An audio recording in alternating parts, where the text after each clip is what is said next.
ချင်းနားလည်မှုလွယ်လို့တော့ဝေးခဲ့ပြီကဲဆိုရင်လည်းမင်းနဲ့တို့ချာကထားရှိရဲ့ကြရချင်းနာချင်းနားလည်မှုလွယ်လို့တော့ဝေးခဲ့ပြီdon't get it ဆွေမို့ထိန်လုံးပင်မြတ်ဝန်းလေးကတစင်အဆုံးကိုစားပြန်မလို့ပါနဲ့တော့ဟိုမတရားဟာ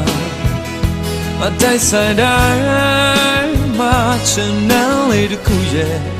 ဟိုဆိုင်သူစီထားခဲ့မယ်ဟိုပြန်ဆုံးတွေ့တဲ့ခိုင်တန်းအတိတ်တွေမေ့ထားလိုက်အဲ့ဒီချိန်လွင်ဝေး